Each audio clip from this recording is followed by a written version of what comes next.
Vamos a continuar con nuestro estudio del libro de Proverbios, versículo por versículo. Continuamos en Proverbios capítulo 21, versículo 9. Más vale habitar en un rincón de la azotea que compartir el techo con mujer pendenciera. O como dice la Biblia en otra versión, es mejor vivir en el tejado que compartir la casa con una esposa gruñona. Aunque no es cómodo vivir en el tejado, especialmente cuando llueve. Sin embargo, la palabra de Dios dice que incluso eso es preferible a vivir dentro de una casa con una esposa que es constantemente gruñona. Y ese es el versículo que debería ser un desafío para todas las hermanas en la iglesia, especialmente las que están casadas. Nunca deberían permitir que su hogar sea así.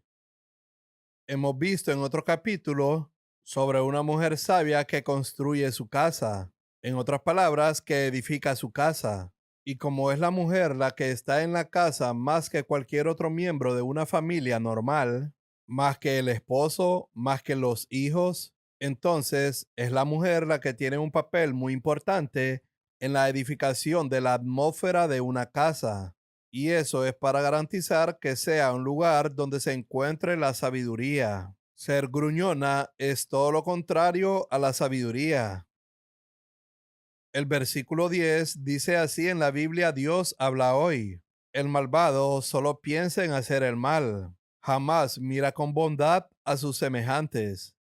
Y básicamente lo que eso significa es que si quieres encontrar fallas, puedes encontrar fallas en cualquiera en todo el mundo. Sabemos que los fariseos encontraron muchas faltas incluso en Jesús. Aunque él fue una persona que caminó sobre la tierra, que era absolutamente perfecto, incluso Dios Todopoderoso no pudo encontrarle ningún defecto. Y dijo: estoy muy contento con él. Sin embargo, los fariseos siempre criticaban incluso a aquel a quien Dios Todopoderoso no encontró ningún defecto. Entonces, ¿puedes imaginar lo que la religión le hace a la gente? ¿Que puede hacer que una persona sea tan torcida y corrupta en su forma de pensar? Incluso cuando Dios está contento con un hombre, un fariseo puede encontrarle defectos. Es fácil encontrar fallas si queremos, y eso indica que básicamente dentro de nosotros hay una actitud despiadada. Cuando nos encontramos hablando falsamente de los demás, esa es una prueba bastante buena que nos indica que somos básicamente despiadados en nuestra actitud. La gente malvada solo piensa en hacer el mal. Son rápidos para encontrar fallas y no tienen piedad de nadie. Dice el versículo 11 en la traducción Dios habla hoy: del castigo al insolente, el imprudente aprende. El sabio aprende con la sola explicación. Hay dos maneras de aprender. Una es escuchando lo que Dios tiene que decir. Y aquí dice que la otra es viendo a los insolentes ser castigados. Y es por eso que la palabra de Dios dice que hay un lugar para la reprensión pública en la iglesia. Leemos en Primera de Timoteo capítulo 5 versículo 20 que si alguno peca y sigue pecando, se le debe reprender públicamente para que también los demás teman. Hay lugar para la reprensión pública. Dice que sean reprendidos en presencia de todos, para que también los demás tengan miedo de pecar. Hay un lugar para el consejo privado, pero si una persona recibe consejo privado y continúa en pecado o rebelión, entonces hay necesidad de reprensión pública para que otros teman pecar en la iglesia. Y este versículo también se refiere a eso. Algunas personas aprenden solo cuando ven a otros siendo castigados. Dice el versículo 12 en la versión Dios habla hoy: el Dios justo observa la casa del malvado y entrega a los malvados a la ruina. El justo al que se hace referencia allí es obviamente Dios mismo, porque Él es el único. Solo Él entiende lo que sucede dentro de la casa de un malvado. Y eso nos enseña que Dios sabe lo que sucede en el hogar de cada uno. Eso es lo que dice allí. El justo Dios sabe lo que pasa en los diferentes hogares y hace caer a los impíos en la ruina. Eso demuestra que está interesado en ver qué sucede en nuestros hogares. Dios no se deja engañar por la impresión que la gente da a los demás. Él sabe lo que sucede en los hogares de las diferentes personas. Dice el versículo 13, en la traducción Dios habla hoy. El que no atiende a los ruegos del pobre, tampoco obtendrá respuesta cuando pida ayuda. Eso lo leemos en muchas partes de las Escrituras. Bienaventurados los misericordiosos, porque ellos encontrarán misericordia. Y el que no ha tenido misericordia, no encontrará misericordia de Dios. En la misma medida en que tratamos a los demás, en la misma medida Dios nos trata a nosotros. Ese es uno de esos versículos que nos dice que Dios nos trata de la misma manera que tratamos a otras personas necesitadas que se cruzan en nuestro camino. Y eso es algo que debemos tener en cuenta. Cuando descubrimos que Dios nos está tratando de una manera particular, es bueno para nosotros examinarnos a nosotros mismos y ver si hemos tratado a algún otro ser humano de la misma manera. Y tal vez simplemente Dios nos está tratando igual. Y estos son versículos que deberían poner temor en nuestros corazones con respecto a nuestras relaciones con otros seres humanos en general. No solo con los creyentes, sino con los seres humanos en general. Dice el versículo 14. En la traducción Dios habla hoy. El regalo hecho con discreción calma aún el enojo más fuerte. Esa es realmente una exhortación muy práctica. Eso puede suceder incluso en nuestra relación con diferentes personas. Cuando descubres que alguien se muestra algo frío contigo por una razón u otra. Obviamente, cuando alguien se vuelve frío, es carnal o anímico. No es espiritual. Ninguna persona espiritual se enfría con ningún otro hermano. Eso está claro. Pero las personas carnales o los bebés espirituales que no tienen victoria, a veces pueden enfriarse en su relación con nosotros, incluso en la iglesia. Debido a que hay bebés espirituales en la iglesia, también hay personas carnales y pueden tender a enfriarse de varias maneras. Y luego dice aquí una forma práctica si realmente quieres vencer el mal con el bien. Es con un regalo dado en secreto, no públicamente. Por supuesto, la persona sabe que se lo diste, pero no la avergüences dándoselo públicamente. De hecho, todos los obsequios deben darse en secreto. Un regalo dado en secreto puede calmarlo, puede cambiar su actitud, porque todas las personas aman los regalos, particularmente la gente mundana, los cristianos carnales y los bebés espirituales. Todos aman los regalos. Entonces, cuando esas personas reciben un regalo, tienden a cambiar de actitud. Este es uno de esos casos en los que usamos al mamón de la injusticia para hacernos amigos, para que podamos tener a alguien en esas moradas eternas. Dice el versículo 15, cuando se hace justicia, el justo se alegra, y a los malhechores les llega la ruina. Una persona justa siempre está feliz cuando se hace justicia, porque ama la justicia y también ama la rectitud. Y este versículo en realidad solo se refiere a eso. Pero la ejecución de la justicia es un terror para los que hacen la iniquidad. Dice el versículo 16, en la Nueva Biblia de las Américas, el hombre que se aparta del camino del saber reposará en la asamblea de los muertos. Hay una asamblea llamada la Asamblea de los Muertos. Esa es obviamente Babilonia, la Babilonia espiritual. Y cuando una persona se aparta del camino del saber, en otras palabras, el camino de la sabiduría, el cual tiene muchos nombres en la palabra de Dios, se le llama el camino de los justos, se le llama el camino de santidad en Isaías capítulo 35, se le llama el camino nuevo y vivo en Hebreos capítulo 10, se le llama aquí el camino del entendimiento y el camino de la sabiduría en el libro de Job. Tiene muchos títulos, pero todos son iguales. El hombre que se desvía de este camino, que no escucha la voz del Espíritu, esa que le dice cuando se está desviando hacia la izquierda o hacia la derecha, terminará en la asamblea de los muertos. Dice el versículo 17 en la Nueva Biblia de las Américas: el que ama el placer será pobre. El que ama el vino y los ungüentos no se enriquecerá. Y eso se refiere a volverse esclavo de las cosas materiales, de la comida, de la bebida, y una vida cómoda y fácil que no implique abnegación. Podemos aplicar eso espiritualmente y decir que significa que la abnegación es el camino hacia la riqueza espiritual. Aquel que se niega a sí mismo es quien realmente se vuelve espiritualmente rico. Y también nos enseña que estas cosas que Dios ha creado son cosas para ser utilizadas, no para ser dominados por ellas. Hay muchos placeres que podemos disfrutar, pero aquí habla de los que aman el placer, no los que tienen placer. Dios nos complace en muchas cosas en la vida.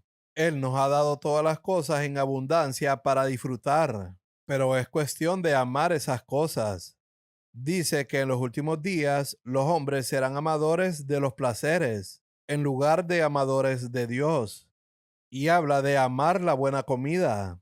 No es cuestión de comer buena comida, sino amar la buena comida. Eso significa que la persona ha sido dominada por ello. Pablo dijo en Primera de Corintios capítulo 6, versículo 12: todas las cosas me son lícitas, pero yo no me dejaré dominar por ninguna. Entonces, a eso se refiere aquí. No debemos permitir que estas cosas en la tierra nos dominen si queremos ser espiritualmente ricos. El versículo 18 dice así, en la traducción Palabra de Dios para Todos: los perversos pagarán por el mal que le hacen a los justos, en otras palabras, a las buenas personas. En el estudio anterior consideramos que lo que hace el malvado es como un boomerang sobre él. En otras palabras, es como la historia del Antiguo Testamento sobre Amán. Preparó una horca para colgar a Mardoqueo, pero Dios cambió las cosas de tal manera que finalmente el mismo Amán quedó colgado ahí. Y podemos aplicar eso a nosotros mismos, cuando intentamos hacer algo que no es bueno para otros. Es posible que finalmente en la vida, a veces, años después, eso mismo vuelva a nosotros. Por ejemplo, un joven que en su celo y falta de sabiduría critica a un hermano mayor o incluso a un anciano, un siervo de Dios, por algo que ve, y él no está de acuerdo con eso, y él tal vez lo critica por ser tibio o carnal o algo así. Y Dios ha hecho un registro de eso. Y tal vez 5 años después, esa persona se encontrará exactamente en la misma situación en la que criticó a alguien hace 5 o 10 años. Y luego, si tiene oídos para escuchar, oirá al Espíritu decir: ahora estás cosechando lo que has sembrado. Nos provocamos a nosotros mismos el sufrimiento que intentamos causar a las personas buenas. Aquí se puede incluir a las críticas a otras personas. Por eso siempre es más seguro no estar ocupado en los asuntos de otras personas. Déjalos solos, deja que Dios se ocupe de ellos. ¿Por qué queremos criticar o hablar mal de alguien en algo? Un día eso volverá contra nosotros. Por ejemplo, un joven puede criticar la forma en que otra persona cría a sus hijos. 10 años más tarde, cuando este hombre esté casado y tenga sus hijos, es posible que descubra que sus hijos son mucho peores que los niños que criticó en alguna otra familia. Eso es solo una cosecha de lo que sembró en su juventud. Es muy importante que no sembremos estupideces en nuestra juventud y cosechar una cosecha de tristeza y desgracia 10 años después, porque estas son las leyes de Dios. El sufrimiento que le causamos a las personas buenas de cualquier manera, tal vez lastimes a alguien con las palabras que dices, y la persona es una buena persona. Dios no puede pasarlo por alto. Un día seguirá su curso este boomerang y 10 años después volverá. Esto es realmente cierto. Es por eso que necesitamos arrepentirnos radicalmente de estas cosas. Y he llegado a ver cada vez más que la prueba del arrepentimiento es que no lo vuelva a hacer. Si lo hago de nuevo, eso prueba que realmente no me arrepentí y solo le dije palabras a Dios. Muy a menudo escuchamos mensajes sobre algo como esto y decimos, sí, Señor, lamento todo lo que he hecho en el pasado y al año siguiente vuelvo a hacer lo mismo. Eso demuestra que realmente no me arrepentí. Simplemente sentí pena de que este boomerang pudiera golpearme 5 años después, pero en realidad no estaba convencido de la culpa de causar sufrimiento a una buena persona por algo que dije o hice. Debemos tener mucho cuidado de no causar ningún sufrimiento a los demás con las palabras que pronunciamos. Un día u otro nos atacarán como un boomerang. En el versículo 19, aquí hay un paso más del versículo 9. Comenzamos en el versículo 9 con este hombre que corre a vivir en el techo. Pero ahora descubrimos que la esposa también lo persiguió hasta el techo y ahora dejó la casa por completo y se fue al desierto. Dice en la nueva traducción viviente, es mejor vivir solo en el desierto que con una esposa que se queja y busca pleitos. Es triste que ese pobre hombre no haya conseguido la paz ni siquiera en el techo y tuvo que huir incluso de allí. Eso es algo que las hermanas deberían tomar en serio. No es que estemos en contra de las mujeres o que Salomón estaba en contra de las mujeres o Pablo estaba en contra de las mujeres. Hay mucha gente que tiene estas ideas. El Espíritu Santo habla de una mujer molesta. Y es interesante que nunca habla de un marido molesto. Puede haber algunas excepciones como esa, pero en términos generales es una esposa regañona a la que se le hace referencia como un goteo continuo del que se habla en otro capítulo. Esta posibilidad de hacerle la vida imposible a tu esposo en casa y el pobre hombre busca la paz en alguna parte. Puede que no sea en un desierto porque no hay un desierto cerca, pero puede ser que se vaya a otro lugar porque tiene miedo de volver a casa o algo así. Nunca debe ser así. Queridas hermanas, cuando estén casadas, ustedes tienen la responsabilidad de hacer de su hogar un lugar en que su esposo y sus hijos simplemente anhelen estar en casa porque ese es el lugar más maravilloso en el que pueden estar. Piensa en edificar una casa así y dice que es con palabras. Aquí se habla de una esposa que se queja y busca pleitos. Y buscar pleitos significa estar constantemente detrás de tu esposo por alguna cosita aquí y alguna cosita allá. Y tal vez no es la gran cosa. Generalmente es un problema aquí y allá y quejándose por todo. Es una tentación peculiar que le sobreviene a las hermanas y a las mujeres casadas. Y por eso es necesario pedirle a Dios gracia para superarlo. Di, Señor, hazme esa mujer sabia que pueda edificar mi casa para que sea un lugar de paz. ¿Sabes? Jesús le dijo a sus discípulos, cuando entren en una casa, primero que nada digan, la paz sea en esta casa. Ese es el fruto de la sabiduría. Y eso es una tremenda responsabilidad. Y el libro de Proverbios tiene mucho que decir sobre las mujeres. De hecho, el libro de Proverbios cierra con un capítulo casi completo sobre la mujer virtuosa, el capítulo 31. Y hay algo ahí que las hermanas se pueden tomar muy en serio. De lo contrario, nunca convertirías tu hogar en un lugar donde la gente no se sienta feliz de estar, ni siquiera por un día de tu vida. Tómenlo en serio.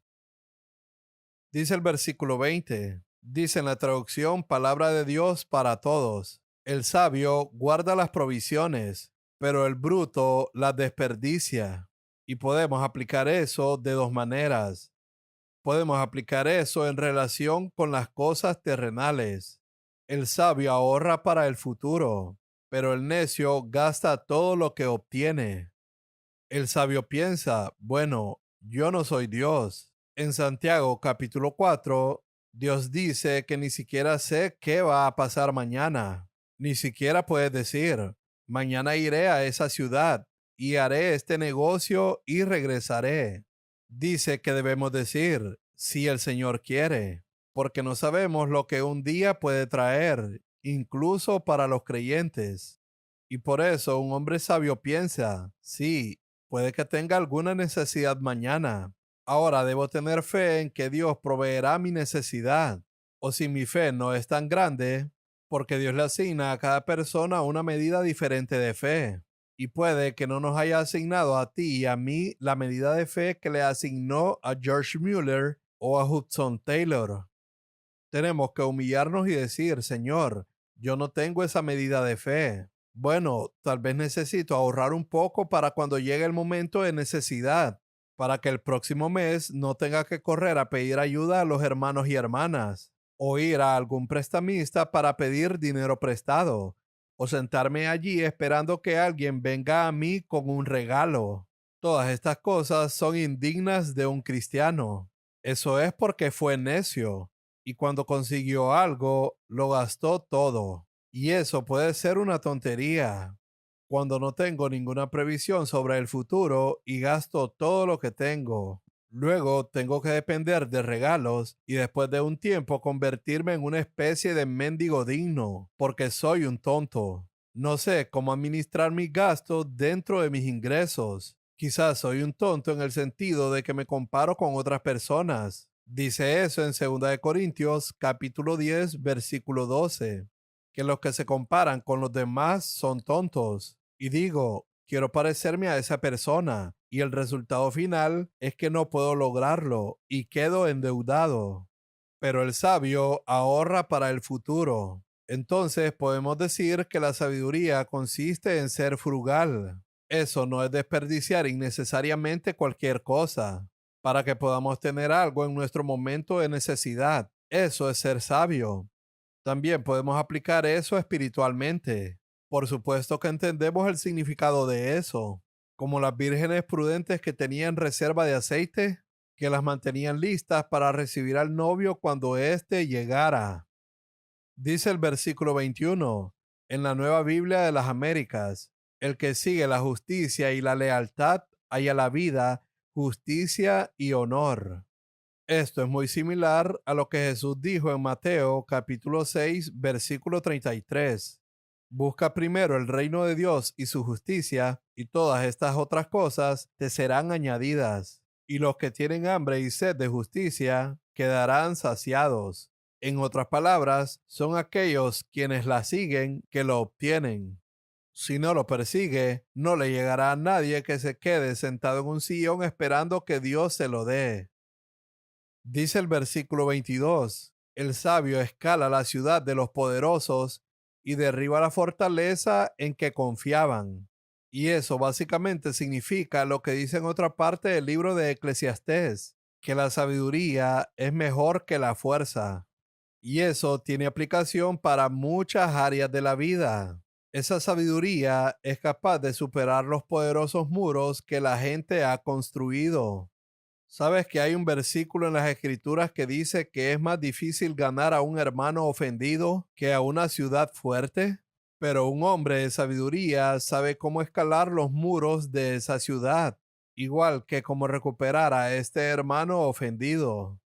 Pero muy pocas personas tienen sabiduría. Por lo general, intentan golpear las paredes y solo terminan haciendo que ese hermano haga que las paredes sean un poco más fuertes. No es por la fuerza, no es necesariamente por reprimenda, sino por bondad. Y ahí vemos qué necesidad hay de sabiduría en todos nosotros para poder escalar la ciudad de los poderosos. Es con el bien que vencemos el mal. La sabiduría es mejor que la fuerza. Si tienes una esposa que se siente ofendida, ¿cuál es la solución a eso? Ella no va a hablar contigo. Bueno, puedes manejar la fuerza con fuerza, afrontar la fuerza con fuerza y decir, está bien, yo tampoco hablaré contigo. Bien, a ver cuánto dura. ¿Y qué es eso? Eso es solo una locura. Allí la mujer es una tonta y el hombre es un tonto aún mayor. No, Lo que necesita es sabiduría para escalar estos muros que su esposa ha construido entre él y ella. ¿Cómo puedo escalar esto con sabiduría? La fuerza no lo logra. La sabiduría es mejor que la fuerza. O puede ser al revés. Pensemos en una mujer sabia que pueda escalar el muro que construye su marido. Eso tiene muchas aplicaciones. El sabio escala la ciudad de los poderosos, derriba la fortaleza y construye una relación. Es maravilloso. Dice el versículo 23, el que mantiene la boca cerrada se libra de problemas. Eso es realmente cierto. Mucha gente se mete en problemas solo porque abren la boca. Mantén la boca cerrada y te ahorrarás muchos problemas. Solo piensen en que todos podemos mirar hacia atrás en nuestra vida pasada, y creo que todos nosotros hemos experimentado en esta área. Piensa en las diferentes situaciones en las que si hubiésemos mantenido la boca cerrada, algunos problemas nunca habrían surgido. Pero como fuimos y abrimos la boca, nos causó más problemas. Y ahí, sobre todo cuando somos jóvenes, ahí necesitamos ver que incluso un necio puede ser sabio si mantiene la boca cerrada. ¿Qué montón de problemas causamos porque no podemos mantener la boca cerrada? Perdemos nuestro testimonio, arruinamos las cosas, estropeamos las cosas y hacemos un desastre de cosas solo porque no mantenemos la boca cerrada. Mantén la boca cerrada y podrás evitar muchos problemas. Ahora, la cuestión es que no solo basta con escuchar esto, tenemos que ser convencidos de ello. De lo contrario, seguiremos haciendo lo mismo de siempre. La intención de Dios es que al menos aprendamos de nuestras faltas del pasado, para que en el futuro sepamos, especialmente cuando estamos preocupados por algo. Mis queridos hermanos y hermanas, no hacemos leyes en la iglesia, pero te daré un principio simple para vivir. Cuando tengas disturbios, mantén la boca cerrada, ya seas viejo o joven. Habla hasta que estés tranquilo, aunque te tome una semana. Mantén tu boca cerrada, especialmente cuando estás en presencia de alguien que te está causando ese malestar. Es muy importante. Es un principio simple, pero no lo hemos aplicado en el pasado y tuvimos muchos problemas y arruinó nuestra vida. Al menos ahora podemos hacerlo en el futuro. Dice en el versículo 24, orgulloso, arrogante y altivo es el que actúa con demasiada soberbia. Una persona engreída es una persona que piensa demasiado en sí misma. Tiene altos pensamientos sobre su propia espiritualidad y sobre su propio trabajo. Entonces, ese es el caso, como le ocurre a la mayoría de la gente. Y esa presunción es lo que lo hace desconsiderado sobre los sentimientos y necesidades de otras personas. Una de las leyes o principios más importantes para las buenas relaciones, ya sea en la iglesia y para la sabiduría a la hora de aprender a vivir y llevarse bien unos con otros, es este sencillo principio de consideración. Ten consideración por los demás. Considera los sentimientos de esa persona cuando hablas así. ¿Por qué nos resulta tan difícil ser considerados? Es por soberbia. Eso es lo que dice este versículo. Es la soberbia la que nos hace desconsiderados hacia los sentimientos de otras personas. Cuando lo hacemos, hay cierto orgullo en nosotros y por eso no tenemos luz sobre ser considerados por los demás. Por ejemplo, cuando varias personas están sentadas juntas y una persona domina la conversación y es el que más habla. Por lo general, puedes ver que esa es la persona más soberbia de ese grupo, porque no tiene consideración por los demás. Y esa es una locura de la que todos los jóvenes deberían deshacerse. Otra cosa es si se trata de alguien que tiene sabiduría. Muy a menudo te das cuenta de que hay una enorme falta de consideración. Esta es solo un área pequeña, pero puede haber muchas otras áreas en las que podemos ser desconsiderados con las conveniencias de otras personas. Solo podemos pensar en nuestra propia conveniencia y eso puede ser puramente el resultado de la soberbia. Creo que soy tan importante que la conveniencia de los demás debe ser secundaria a la mía. Eso es soberbia.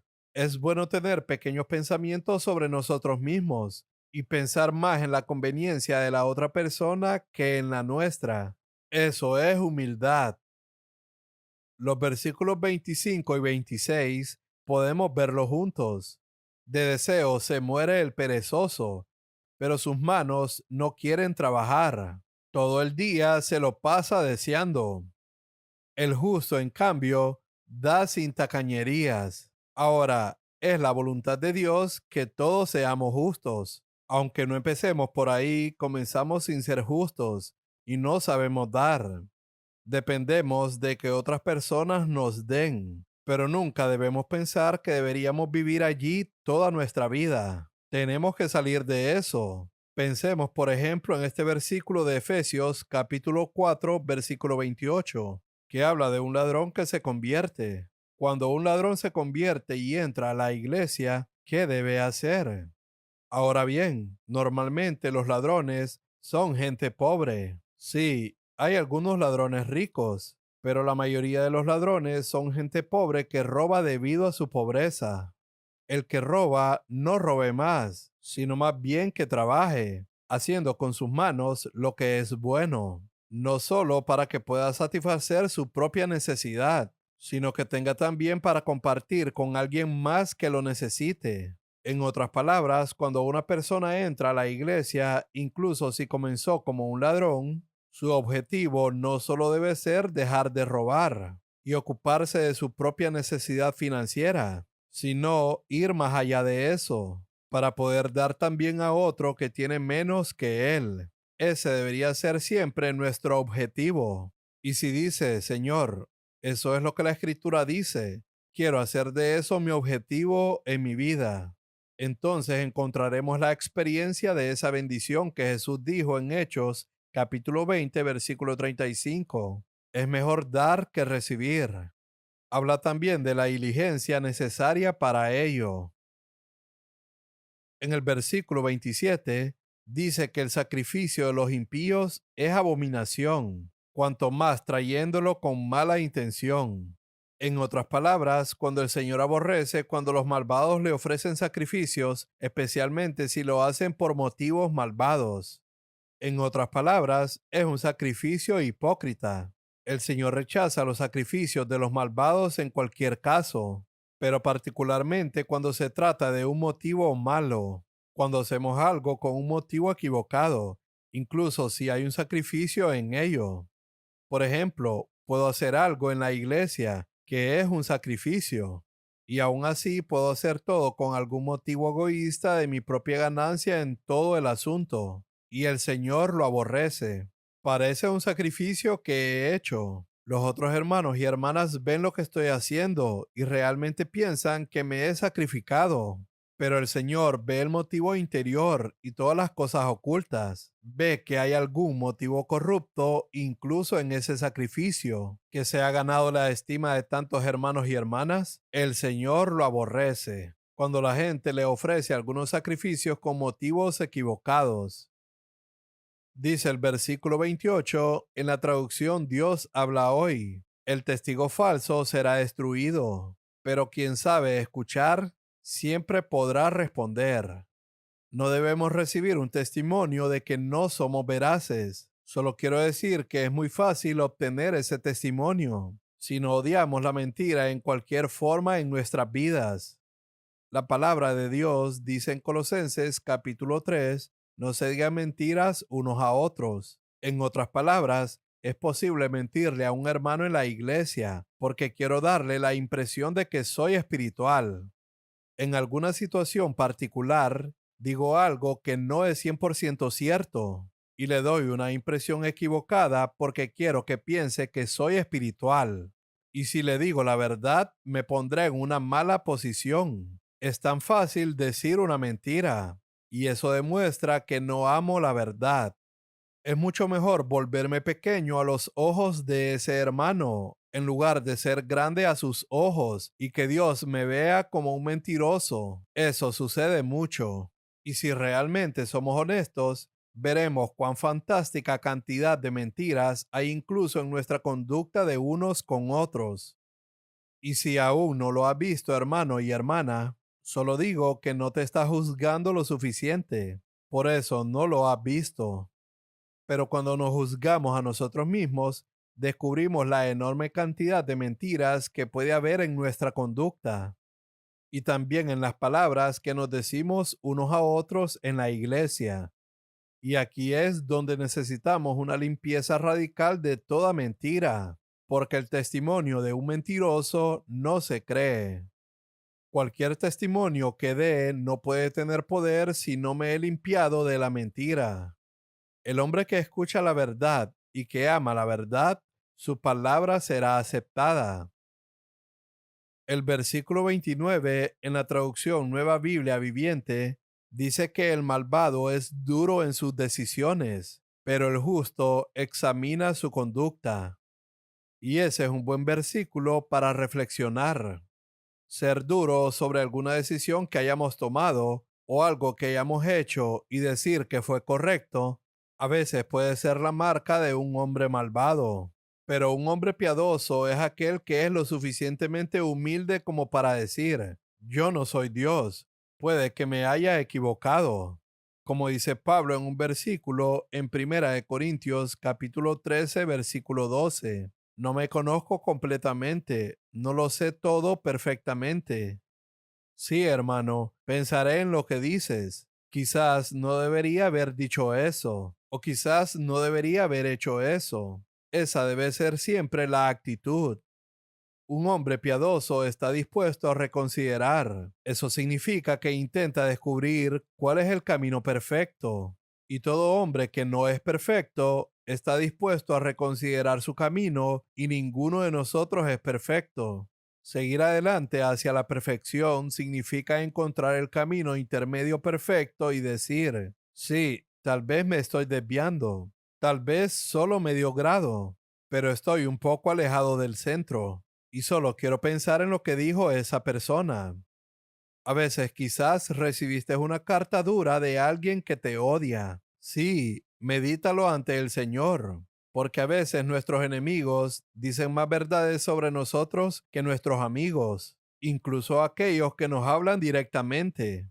A veces nuestros enemigos pueden decirnos más verdades sobre nosotros que nuestros amigos. Y es bueno pensar si hay algo de verdad en eso, pensar en ello delante de Dios. Dice el versículo 30, de nada sirve ante el Señor la sabiduría, la inteligencia y el consejo. Piensa en eso. Toda nuestra sabiduría humana, toda nuestra brillantez y todo nuestro consejo, todo esto es absolutamente inútil si el Señor está contra nosotros. Y sabemos que según la palabra de Dios, Dios está básicamente en contra de los orgullosos. Lo dice en Primera de Pedro, capítulo 5, versículo 5. Dios está en contra de los orgullosos. Y si soy orgulloso, entonces toda mi brillantez, mi inteligencia, mi sabiduría y todo, incluso mi sabiduría y brillantez espiritual, todo eso simplemente no sirve de nada si Dios está contra mí. Es mucho mejor tener a Dios de mi lado que toda esta inteligencia humana y todo lo demás. En el versículo 31 se habla de nuestra dependencia de Dios. Dice en la Nueva Biblia de las Américas, se prepara el caballo para el día de la batalla, pero la victoria es del Señor. Aquí dice que puedes preparar el caballo para que esté listo para la batalla, pero es solo el Señor quien puede darte la victoria. Y eso está relacionado con lo que vemos en el versículo 29. Si vemos Segunda de Crónicas, capítulo 14, versículos 9 al 11, hay una historia muy hermosa que puede ser de aliento para nosotros. Hubo un rey en el Antiguo Testamento llamado Asa, y Asa fue un hombre que empezó muy bien, pero no terminó muy bien. Cuando comenzó, confió en el Señor. Leemos en Segunda de Crónicas, capítulo 14, versículo 9, 1 millón de personas vinieron a luchar contra él, mas también 300 carros, y Asa salió a su encuentro. Versículo 11, Entonces Asa invocó al Señor su Dios y dijo: Señor, no hay nadie más que tú para ayudar en la batalla. Ayúdanos, oh Señor Dios nuestro, porque en ti nos apoyamos. Y dice aquí en el versículo 12: y el Señor derrotó a este millón de etíopes. Estas cosas están escritas para alentarnos. 1 millón de personas pueden venir contra nosotros. Si nos humillamos en ese momento y decimos: Señor, no confío en mis caballos, no confío en mis carros, no confío en mi influencia, ni en mi poder, ni en mi capacidad, solo confío en ti. Te pido, Señor, que me ayudes. El Dios que ayudó a Asa nos ayudará también a nosotros. Pero el mismo hombre Asa, un poco más adelante en el capítulo 16, leemos que cuando el rey de Israel vino contra él, no tenía 1 millón de personas, era mucho menos de 1 millón. Pero esta vez Asa no buscó al Señor. Dice que fue y pidió ayuda al rey de Siria. Y luego hubo un profeta que vino al rey en el versículo 7 y le dijo: por cuanto te has apoyado en el rey de Siria y no te has apoyado en el Señor tu Dios, por eso no podrás vencer a ese ejército. ¿No eran los etíopes un ejército numeroso con 1 millón de personas? Sin embargo, porque te apoyaste en el Señor, Él los entregó en tu mano. Y luego viene este versículo con el que somos familiares. Viene en este contexto: porque los ojos del Señor recorren toda la tierra para fortalecer a aquellos cuyo corazón es completamente suyo. Y cuando lees el contexto, entiendes lo que significa tener un corazón completamente suyo. Eso significa aquellos cuyos corazones dependen completamente y únicamente de su ayuda y que no dependen de la ayuda humana. Tú has obrado neciamente en esto. Ciertamente desde ahora habrá guerras contra ti. Pero Asa se volvió más necio porque dice que se enojó con el profeta y simplemente lo metió en prisión. Enojarte con el hombre que te dice la verdad no resuelve el problema. Pero así es como muchas personas viven, incluso hoy en día. Van a alguien y le dicen la verdad, y el hombre se enoja con ellos en lugar de juzgarse a sí mismo. Pero hay una lección ahí.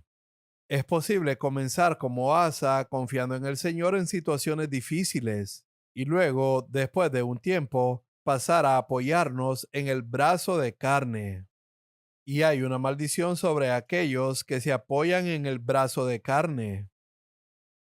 Ahora pasamos a Proverbios capítulo 22, versículo 1. Es mejor la buena reputación que las muchas riquezas, y mejor ser tenido en buena estima que tener oro y plata. Es mucho mejor tener un buen testimonio en tu localidad que ser conocido como un hombre rico en tu localidad. Es mucho mejor tener un testimonio en tu localidad de que eres justo, recto, humilde, bondadoso, amoroso y puro, en lugar de tener un testimonio en tu localidad de que eres rico y tienes aquello y lo otro. Básicamente, eso es lo que significa ese versículo. Dice el versículo 2: el rico y el pobre tienen esto en común, que el Señor los creó a los dos, lo que nos enseña que básicamente todos los seres humanos son iguales ante los ojos de Dios. Y si en mi pensamiento desprecio a algún ser humano, ya sea por su comunidad, origen, su educación, su inteligencia, su cultura o su barbarismo o algo así, eso demuestra de que no he entendido nada de que Dios es quien ha hecho a todas las personas. Si no he entendido eso primero, no hay muchas esperanzas de que pueda entender algo más acerca de Dios. Una de las primeras cosas que necesito entender es que Dios ha hecho a todas las personas y que las ha hecho a todas iguales. Existen estas diferencias de riqueza, inteligencia, color y cultura, pero a los ojos de Dios todos son iguales y que tenemos que mirar igual a cada ser humano, sobre todo cuando miramos a los pobres, los que están muy por debajo de nosotros en nivel social. No me refiero a nuestros vecinos, que suelen estar aproximadamente en el mismo nivel social. Me refiero a personas que están mucho más bajas que nosotros, mucho más bajos en el nivel de sociedad. Debemos verlos como iguales a nosotros ante los ojos de Dios. Eso es algo que debemos tener siempre presente. Esa persona puede ser pobre y yo puedo ser rico, pero a los ojos de Dios simplemente somos iguales. Y en el día que estemos ante el tribunal del juicio, ninguno de nosotros estará en un nivel más alto que la otra persona. Todos estarán en el mismo terreno. Es bueno tener eso en cuenta siempre. Dice el versículo 3: el hombre prudente ve el peligro y se protege. El imprudente ciegamente avanza y sufre las consecuencias. Eso nos enseña que la sabiduría es pensar en el futuro, considerar que si voy por este camino, puede haber alguna trampa del diablo allí. Él ve el mal por delante y lo evita, mientras que la persona imprudente sigue adelante ciegamente y cae en el hoyo que ha hecho el diablo. Jesús dijo que seamos astutos como las serpientes, que pensemos en el futuro y ver qué pasará si sigo por este camino o qué pasará si hacemos esto. Eso es sabiduría. Anticipar todo esto es sabiduría. Ahora, el hombre sabio ve el mal y se aparta. Eso puede tener muchas aplicaciones en muchos ámbitos de la vida práctica y también en la vida espiritual. Pedirle a Dios que nos ayude a ver qué pasará si seguimos así, qué pasará si crío a mis hijos así, qué pasará si administro mi casa así, qué pasará si sigo así en mi oficina haciendo esto. ¿Qué pasará si continúo esta amistad con esta persona en particular? ¿A dónde nos llevará finalmente? El sabio es el que piensa todo eso y toma precauciones. Ahora bien, la persona imprudente es la que dice: sí, el Señor se encargará de ello. Tiene un lenguaje espiritual para todo esto y sigue adelante y cae. Dice el versículo 4 en la Nueva Biblia de las Américas: la recompensa de la humildad y el temor del Señor son la riqueza, el honor y la vida.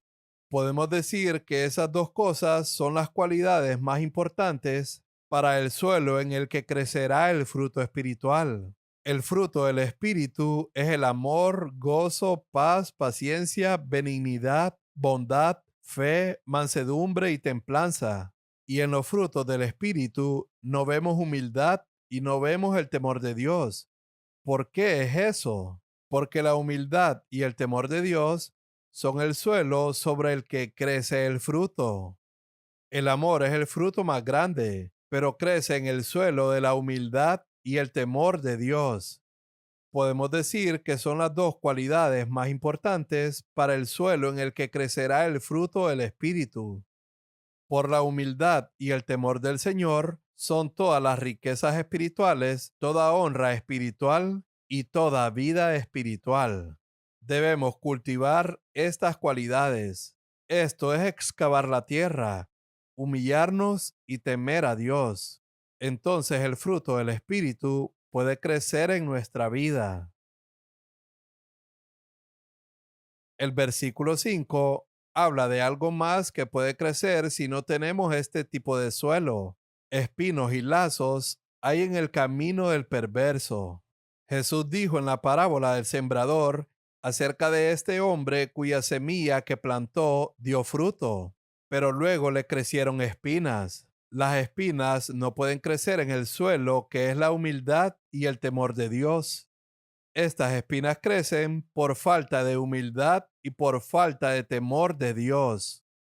Los deseos de tantas cosas, el engaño de las riquezas y las preocupaciones de este mundo aplastan el fruto que Dios está buscando que crezca en nuestras vidas. Espinos y lazos hay en el camino del perverso. El que cuida su alma se alejará de ellos. Eso significa que una persona tiene que cuidarse para mantenerse lejos de estas espinas. Tiene que arrancar la maleza. Dice el versículo 6: Instruye al niño en el camino que debe andar, y aun cuando sea viejo, no se apartará de él. No nos dice aquí por cuántos años una persona es niño, y creo que probablemente se refiere a los primeros 12 años de la vida de una persona.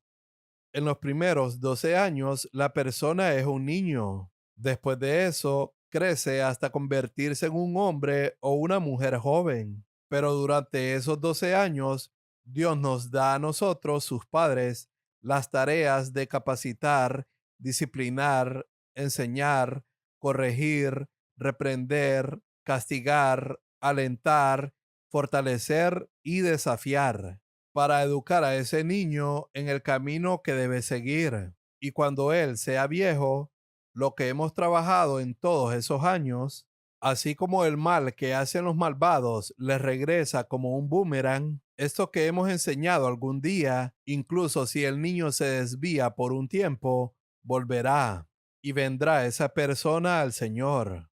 Son muy importantes esos primeros años de la vida de una persona. Si un padre y una madre no tienen tiempo para enseñarle el camino del Señor a sus hijos en esos primeros 12 años y dejan que la escuela dominical lo haga o la iglesia lo haga, tendrán que cosechar las consecuencias en años posteriores. Y eso es lo triste que vemos hoy con tanta frecuencia cuando hay situaciones en las que los padres están demasiado ocupados. A veces el padre y la madre salen a trabajar y el niño está solo en casa porque están ocupados ganando dinero. Pero dinero no es lo que ese niño necesita en los primeros 12 años. Puedes hacerlo con un poco menos. Le vendría bien una madre que tenga tiempo para instruir a ese niño tanto como a la niña en esos primeros años. Sí, eso es algo en lo que debemos pensar. Los que tenemos hijos en crecimiento, nunca pensemos que el tiempo que pasamos con nuestros hijos en esos primeros 12 años es una pérdida de tiempo. Es la inversión más importante que podemos hacer en toda nuestra vida como padres. Dice el versículo 7. El rico domina a los pobres y el deudor es esclavo del acreedor. Ese es básicamente el resultado de endeudarse. Cuando nos endeudamos, dice que nos convertimos en esclavos. No es la voluntad de Dios que ninguno de nosotros nos convirtamos en esclavos. Y es por eso que la palabra de Dios dice en Romanos capítulo 13, versículo 8, que no le debamos nada a ningún hombre. Y si no estamos decididos a tomar en serio esa exhortación de que nunca debemos endeudarnos y no debemos deber nada a nadie, entonces seguiremos siendo esclavos, porque aquí dice que el deudor es esclavo del prestamista. Entonces soy esclavo y tengo que clamar a Dios y decir, Señor, toda mi espiritualidad y todos mis conocimientos son solo un montón de basura mientras sea esclavo. Ayúdame a ser libre de esta esclavitud y a nunca estar en esclavitud en ningún momento de mi vida. Que nadie se engañe aquí. Manténganse libre de deudas. Hay una historia triste que leemos en Segunda de Reyes, capítulo 4. La historia de esa viuda que vino a Eliseo. Eliseo le dijo que fuera a buscar las vasijas prestadas de todos los vecinos y que derramara el poco de aceite que tenía. Pero ¿cuál era su problema? Dejando de lado el milagro, ¿cuál fue su problema? Su problema era que su marido había muerto y la había dejado endeudada. Y él era un predicador. Piensa en eso. Era un hombre que hablaba la palabra de Dios y dejó a su esposa endeudada. Fue algo vergonzoso. Nunca deberíamos hacer tal cosa. Por eso es muy importante que nunca nos endeudemos en absoluto. Dice el versículo 8, los que siembran injusticia cosecharán desgracia, y su régimen de terror se acabará. En la Nueva Traducción Viviente, podemos ver que eso sucede en muchos países que nos rodean en el mundo, ubicados en Asia y África, donde algún tirano injusto domina al pueblo y finalmente es asesinado y su reinado de terror termina. Ahora, no estamos en ese peligro porque ninguno de nosotros va a gobernar ningún país. pero podemos aplicar esto a nosotros mismos, en áreas en las que tendemos a ser tiranos hacia otras personas. Aquí dice, la vara de su furor perecerá. Y eso significa que podemos verlo así, que llegará un momento, si no he superado mi ira en mi juventud, puede llegar un momento en que sea mayor, más débil físicamente, más débil mentalmente, emocionalmente más débil, y esta ira simplemente me domina y me frustra porque mi cuerpo no es lo suficientemente fuerte como lo era en mi juventud. Podría explotar de ira, hacer que la gente haga lo que yo quisiera, así como un padre era un tirano sobre sus hijos, que no ha superado su ira, puede envejecer y su cuerpo se debilita, pero aún no ha superado su ira. Puede haber allí una frustración que lo vuelva irritable y que obstaculice su propia vida espiritual. Es bueno superar la ira lo más rápidamente y es bueno no ser tirano de nadie, ni de nuestros hijos, ni de los sirvientes, ni de nadie. Aprendamos a superar nuestra ira. Dice el versículo 9: el generoso será bendito, porque da de su pan al pobre. Eso es una verdad que ya hemos considerado en varias ocasiones. Simplemente observen que el libro de Proverbios repite algunas verdades una y otra vez para enfatizarlas. Es más bendecido dar que recibir. Hay una bendición en ser generoso. Dice el versículo 10: echa fuera al insolente y saldrá la discordia, y cesarán también los pleitos y la ignominia. Deshazte de esa persona engreída, y entonces no habrá más discusiones, riñas o contiendas. No debe haber lugar para una persona orgullosa en la iglesia del Dios vivo. Toda lucha surge a través de personas orgullosas, y la predicación de la palabra debe ser de tal naturaleza siempre en la iglesia que no haya lugar para el orgullo ni la gente engreída. Y así es como mantenemos a la iglesia libre de discordias. Dice el versículo 11: dos cosas, la pureza de corazón y la gracia en los labios, hacen que el Rey, el Señor, sea nuestro amigo. De la abundancia del corazón habla la boca, dijo Jesús. Y cuando hay pureza en el corazón y gracia en nuestros labios, el Señor, el Rey, será nuestro amigo. Amén.